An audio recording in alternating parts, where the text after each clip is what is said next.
बिस्मिल्लाहिर्रहमानिर्रहीम।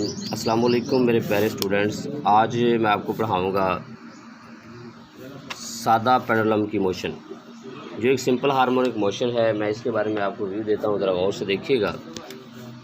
हम फ़र्ज़ कर लेते हैं, जैसे मैंने पहले बोला कि ये कोई आपके पास स्पोर्ट है। इस स्पोर्ट के साथ आपने कोई वायलेट का जिसे स्ट्रिंग कहते हैं, और यहाँ मैंने उसके साथ एक मैश जो है वो बांधा। ये मैंने पे क्या बोला, ये मोशन ऑफ सिंपल पेंडुलम।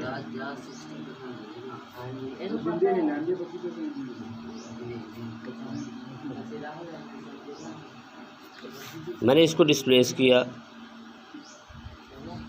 इस जगह पे ले गया। आप नोट करेंगे कि यहाँ उसका जो वज़न है वो mg है, वज़न इधर भी उसका mg है, और वज़न हमेशा नीचे को रहेगा। इसके दो कंपोनेंट बन गए। एक कंपोनेंट हमेशा जो सपोर्ट दे रहा है उसके मुखालिफ है, और एक कंपोनेंट उसके ऊपर अमूद है, क्योंकि आपने पढ़ा था कंपोनेंट अमूदी होते हैं। क्या होते हैं? परपेंडिकुलर होते हैं एक दूसरे के ऊपर।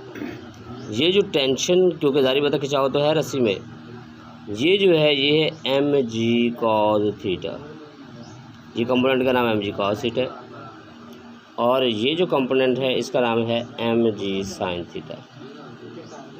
आप मुझे एक बात बताएं कि जो mg cos थीटा है ये टेंशन के मुखालिफ है।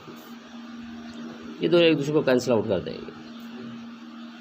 जब ये कैंसिल करेंगे तो आपके पास ये जो कंपोनेंट mg sin थीटा है, जैसे कि बुक के ऊपर देखिए उसने इसी चीज़ को ऊपर बनाया हुआ है ये यही इधर ही है, लेकिन इसके पैरेलल है, तो दोनों ये इक्वल हैं।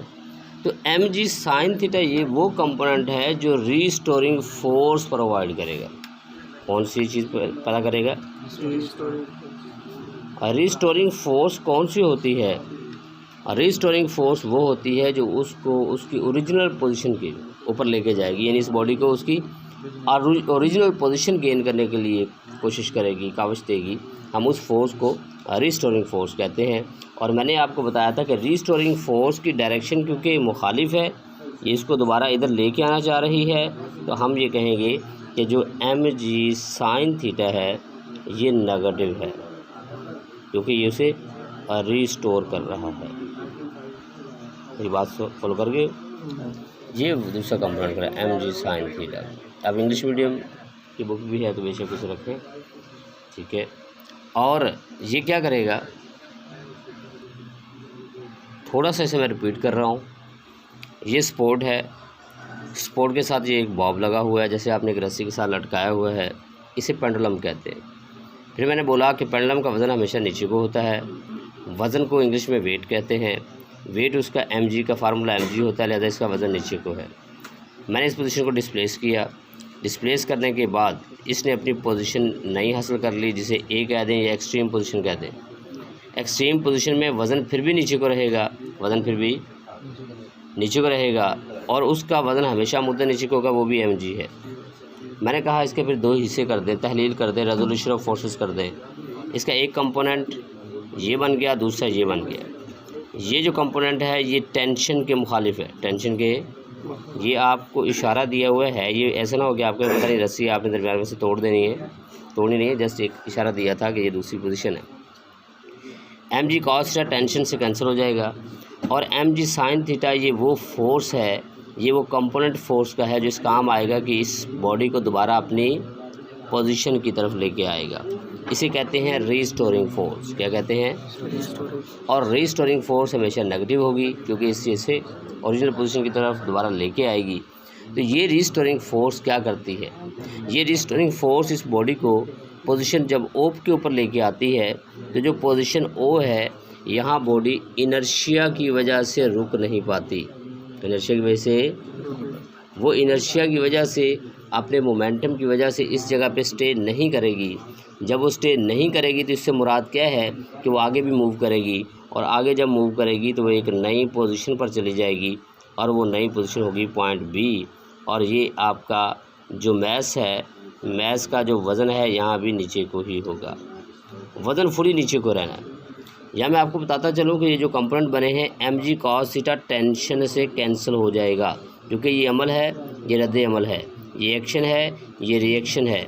Action and reaction are equal in magnitude but opposite in direction, because of that they will cancel each other. ये क्या कर देंगे? तो फिर सिर्फ एक कंपोनेंट यूज़ होगा, वो है mg sin थीटा। और mg sin थीटा जब इसे दोबारा डिस्प्लेस करेगा पॉइंट O के ऊपर, तो पॉइंट O के ऊपर इसकी स्पीड मैक्सिमम होगी, इसकी वेलोसिटी मैक्सिमम होगी। वजह क्योंकि यहाँ से जब ये गुजरता है यहाँ सिफर है, यहाँ से जब दौड़ा यहाँ मैक्सिमम हुआ, और जब मैक्सिमम से दोबारा इधर जाएगा तो दोबारा ऐसे ऐसे स्पीड कम होते होते यहाँ आगे सिफर हो जाएगी। जो ही पॉइंट बी के ऊपर सिफर होगी, ये एक्सट्रीम पोजीशन बन गया। ये दोबारा उसको क्या करेगा, यहाँ पोटेंशियल एनर्जी क्या हो जाएगी? मैक्सिमम। एक्सट्रीम पोजीशन के ऊपर पोटेंशियल एनर्जी क्या होती है? मैक्सिमम। और काइनेटिक एनर्जी क्या होती है? सिफर। कल का आर्टिकल आप मेरा अगर दोबारा सुना हो तो आपको पता चल गया होगा कि एक्सट्रीम पोजीशन के ऊपर काइनेटिक एनर्जी सिफर होती है, पोटेंशियल एनर्जी मैक्सिमम होती है। जब इसके अंदर पोटेंशियल एनर्जी स्टोर होगी तो ये फिर रीस्टोर करेगा, अपनी ओरिजिनल पोजीशन की तरफ आएगा अपनी। तो लिहाजा ये क्या करेगा? टू एंड फ्रो मोशन करना शुरू कर देगा, आगे पीछे मोशन करना शुरू कर देगा, जिसे हम वाइब्रेशन या ऑसिलेशन कहते हैं। वाइब्रेशन या, मेरी बात फॉलो कर रहे हो? फिर मैंने आपको एक बात बताई थी कि हमारे पास जिसके अंदर एक्सेलरेशन हमेशा सेंटर की तरफ रहे, एक्सेलरेशन जो है वो directly proportional to negative x हो, ये हमने बात पढ़ी थी। ये a is directly proportional to minus x हो, a is directly proportional to minus x हो, तो मैंने बोला था ये सिंपल हार्मोनिक मोशन होता है। और ये इक्वेशन क्या बताती है कि एक्सेलरेशन हमेशा सेंटर की तरफ रहेगा। एक्सेलरेशन, तो आप ज़रा गौर से देखिए कि इधर एक्सेलरेशन कैसे सेंटर की तरफ रहेगा। यहाँ से बॉडी जब इधर डिस्प्लेस करती है तो इसकी वेलोसिटी इंक्रीज़ करती है। वेलोसिटी, मैंने आपको बोला था जब वेलोसिटी इंक्रीज़ करती है तो एक्सेलरेशन की समत भी वही होती है, ये बात की थी। जब यहाँ से बॉडी यूं करेगी जाएगी तो इसकी वेलोसिटी क्या होगी? डिक्रीज़ होगी। क्या होगी? और मैंने बोला था जब वेलोसिटी डिक्रीज़ होती है तो उसके एक्सेलरेशन उसकी मुखालिफ समत में मूव करता है, तो एक्सेलरेशन किधर को हो गया? नीचे को। किधर हो गया?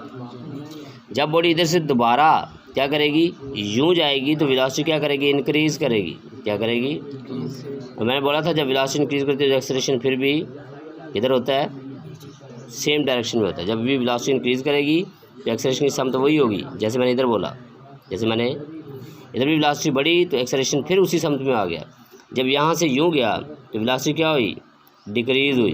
क्या हुई? जब वेलोसिटी डिक्रीज़ तो एक्सेलरेशन उसके मुखालिफ समत में मूव करेगा। आप नोट करें, पहले आपके पास क्वार्टर में, दूसरे क्वार्टर में, तीसरे क्वार्टर में, चौथे क्वार्टर में, चारों दफ़ा एक्सेलरेशन की समत सेंटर की तरफ है, तो ये आपके पास सिंपल हार्मोनिक मोशन है। ये क्या है? लिहाजा जो सादा पेंडुलम होता है वो भी आपके पास सिंपल हार्मोनिक मोशन को शो करता है। इस पॉइंट के ऊपर वेलोसिटी सिफर, इस पॉइंट के ऊपर वेलोसिटी मैक्सिमम, इधर दोनों एक्सट्रीम पोजीशन पे वेलोसिटी सिफर।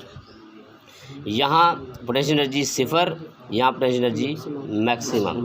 तो पता चला बच्चे, इसका जो टाइम पीरियड का फार्मूला होता है वो बराबर होता है T बराबर है 2 pi under root of L/G। आप कहें सर जी L और G क्या है? भाई L आपके पास इस स्ट्रिंग की लेंथ है, इस आपके पास जो आपने रस्सी बांधी उसके साथ उसकी क्या है? लेंथ है। तो G क्या है? ये ग्रेविटेशनल एक्सेलरेशन है। ये है कि आपने ये पेंडुलम कहाँ रखा हुआ है? क्या आपने ज़मीन पर रखा हुआ है? क्या ये चाँद के ऊपर है? क्या ये मरीख के ऊपर है? जैसे जैसे G की वैल्यू चेंज होगी वैसे वैसे हमारे टाइम पीरियड के ऊपर फ़र्क पड़ेगा। आपने पढ़ा था टाइम पीरियड क्या होता है? आपके पास टाइम पीरियड किसको बोलते हैं? इल्म में है आपके?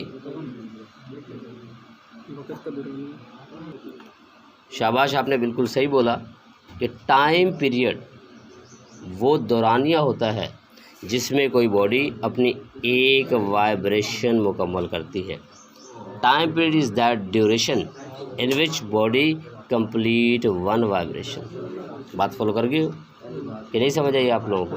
तो आप नोट कीजिए, यही आपका आर्टिकल था और इस आर्टिकल के अंदर आपको मैं कल इंशाल्लाह बताऊंगा कि इसकी ख़ुसूसियात क्या हैं, लेकिन अब आपको ये बता दिया कि ये सिंपल हार्मोनिक मोशन की तरह ही बिहेव करता है। आज के लिए इतना ही काफ़ी है। वस्सलाम।